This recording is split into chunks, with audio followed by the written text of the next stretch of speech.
guys, welcome back again to another video that you guys are expecting or thinking about. So guys, in today's video I'm going to be talking about something very different. In fact, as a matter of fact, I've been thinking if to post this on my immigration channel, on my other channel, keeping up with academies and this, but that other channel I've not really had time to keep posting. Okay, let me post it 10, but I see.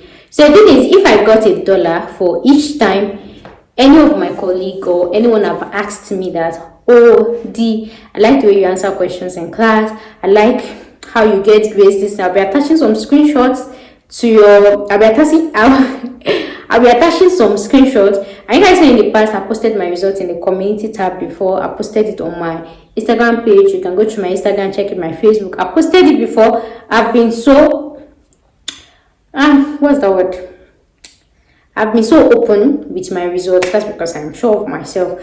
So when I get people that ask me, so because we're in different location, different area, sometimes we might even be in the same location, but you know the time is not there. So people ask me for my study materials a lot. I study, I'm able to retain information, and as a matter of fact, I've noticed that there are some. And the thing is, for example, that as a matter of fact, if you're a lecturer, if you're teaching medicine, do you know that even if you have PhD in anatomy, if you're coming to teach a class, maybe let's say muscles of the back, you know you still have to revise it, right?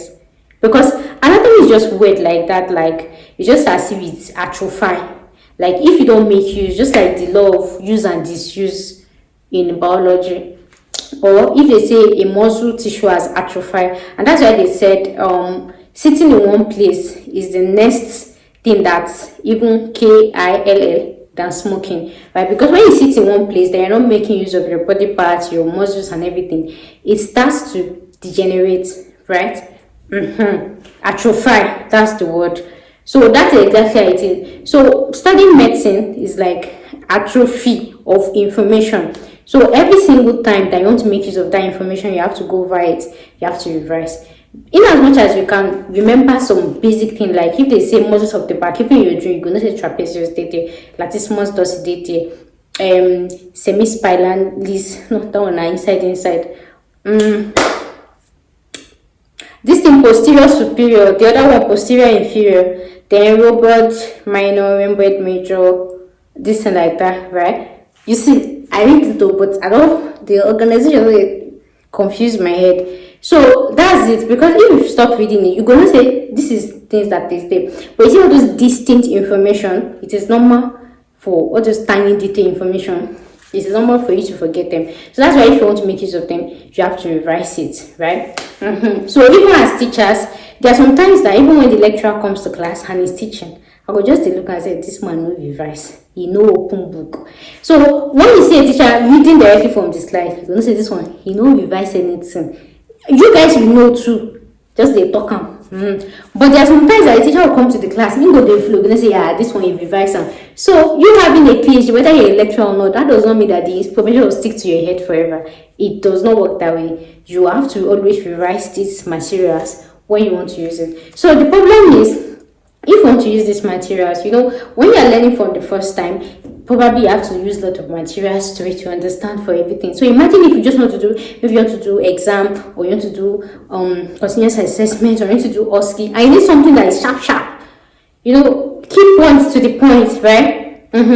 So that's why I'll be selling my playlist, and this one is going to be a lifetime access. These are playlists that I used in my school, I am still using and continuously using. And another thing again I'm trying to do with this playlist is I'm arranging them according to USMLE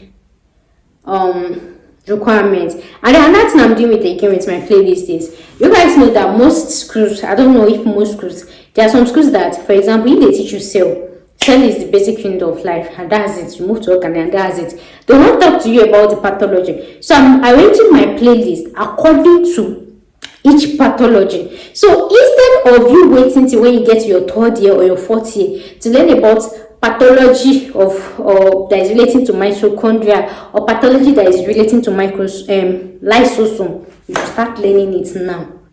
You're welcome to cell. What is cell? Do you understand? So I make my playlist clinical from the beginning. So as you're going through my video playlist, not textbook, because I understand that it's not everybody that likes or enjoy reading textbook, right? So from the first video in my playlist, I'm not the one that made the videos. There were videos that I saw on YouTube. And for example, if you type on YouTube, what is cell structure, there are tons of videos that would come out as what is cell. But the thing is, as somebody that has gone through most difficult license exam, going through their questions and everything, I was able to select out of all those videos that this is the best, that work for definition of cell, that work for, that actually talk about the exam syllabus, the school syllabus. So whether you're preparing for your school exam, whether you're preparing for your license exam, this particular video cover it. And if I feel like this video is missing one information, I'll look for another video that talk about it. For example, you can be watching a video on cell and then they'll just talk about, I hope you know that during fertilization, or just fertilization period, right, that the only thing that the fetus actually inherits from the father is the nucleus, whereas the mitochondria is inherited from the mother. So the video can be like, so imagine if there is any mitochondrial disease, who do you think is going to affect? You know, in that way, that means that there is a topic called mitochondrial disease. You understand? So I'm not going to look for a video that is talking about that mitochondrial disease, because that particular video does not talk about it. Another scenario again is, we are still talking about cell. Can you see how most of the pathologies that we have actually develop from the basic unit of life, which is cell, right? So another video, I'm talking about lysosome. Function of lysosome, it has is it hydrolytic or proteolytic? That's why I told that you have to revise. I know that lysosome is for autophagy and is for autolysis. Then it has one other function like that. I don't forget, right? So people that have defects of lysosome, there's actually lysosomal disorder. So let's imagine if the video was talking about it. So if somebody has defect of this lysosome, they have lysosomal disorder, full stop, and then the person moves to the other organ. You know, in that way, you're already short of more information, because trust me, if you are studying in a school that they make use of clinical application a lot, that nobody is going to ask you during the exam, what is lysosome? Because they know you know it, because they know that it's simple. Though we have some schools that they will still ask you. But schools that they do more with clinical, or maybe for license exam, who will come and be asking you in license exam, USMLE, what is lysosome? No! They will ask you the clinical application. So if you watch only that video of what is lysosome, or if somebody has defect, there is lysosomal disorder, and that's it, you go home, you can't write the exam, you're gonna fail. So I'm not gonna look for another video that is talking about that thing that person said. I'll now put it next, so that when you've watched the video on lysosome, the next video you're watching is lysosomal disorder. So that way it sticks better to your brain, to your head. I remember when I was learning anatomy, right? I didn't even know that there are a lot of musculoskeletal disorder. There were basic ones that they taught us. There was one that I just learned recently. What's the name? I think double chain clinical. So it was for me trying to arrange playlists. Somebody just mentioned it, and I'm like, some YouTubers can do too much. What's the concern with this one? Only for me to go and check license exam past questions. Guy, if you see the way this do breathe, I cannot pronounce it, but if I say that do breathing was sitting down inside the question paper, and I'm like, in my entire life in medical school, no teacher has ever mentioned this. I didn't even know the disease existed. So it was from this I was not learning new diseases, right? So I feel like some schools, they won't wait for you to get to your third year or your fourth year before they start teaching you. And by that time, when you get to your third year or fourth year, trust me, you would have even forgotten the basis of lysosome. You would have forgotten, wait, what is lysosome? Because for you to understand pathology, you have to be able to understand the physiology. For you to understand the physiology, you have to be able to understand what? The anatomy. So the thing is, as you're learning anatomy, as you're learning physiology, you're supposed to be learning pathology. But in most school curriculum, they actually separate it. So the way they separate it, they are separating your brain. So when you now get to pathology class, and they're teaching you, okay, today we're talking about lysosomal disorder. And I did not just go, so lysosomal disorder, we have, wait with the function of lysosome, what thing they do? And the other thing again about cell is, most of these heart issues, cardiac arrhythmia, this one, hypertension, this thing. You know that it started from cell, because we have extracellular anions, intracellular anions. This one I don't even know now. When I started even doing that, I'm like, eh? So I think they cause all this hyperkalemia, hyponatremia. So all this hyponatremia, hypokalemia, if you are not grounded in what is definition of cell, function of cell, component of cell, you will never understand hyponatremia, hypokalemia, hypovolemia, hypovolumenatremia, hypovoluminat. Can you do you understand what I'm saying? So if you're able to understand from the basis that the most abundant ions outside the cell is sodium chloride, then sodium and chloride, we have other ones, sharp. Then the most abundant intracellular is potassium, phosphate, iron, and I think calcium, right? So when they say somebody has hypernatremia, hypovolemia, I know that water always follows what? Sodium. So when they say somebody has hypo, so you already know, so that's how you be able to know if this particular disease will cause edema, to cause dehydration. Because the another thing again is doing pathology. When you get to pathology class, they'll be asking you what are the signs and symptoms. And most times you want to cram signs and symptoms. You don't have to cram signs and symptoms. Once you've understood the mechanism of action, you don't have to cram signs and symptoms. So if they tell you somebody has cardiac arrhythmia, hyponatremia, edema, so you understand, okay, wetin cause the edema. That means that there is actually water perfusion. Water is entering one place. Water is retaining in one place, because anywhere there is sodium, there is water. So if you understand that anything edema means that something is swollen, that means there is accumulation of fluid. So for there to be accumulation of fluid, that means there is accumulation of water. So for there to be accumulation of water, that means that there is sodium there, because water likes to flow where there is sodium or where there is solid. So for them to be solid there, for them to be sodium, that means that something in the cellular matches has been altered. So where is sodium more abundant? Where is it? So for there to be, because the normal function of state of the body is for sodium to be outside, not inside. So why you have edema is when sodium that was supposed to be outside enter inside the house. Sodium is still outside. You are the security man. You are the gate man. So when sodium is outside, you have normal body function, no edema, no dehydration.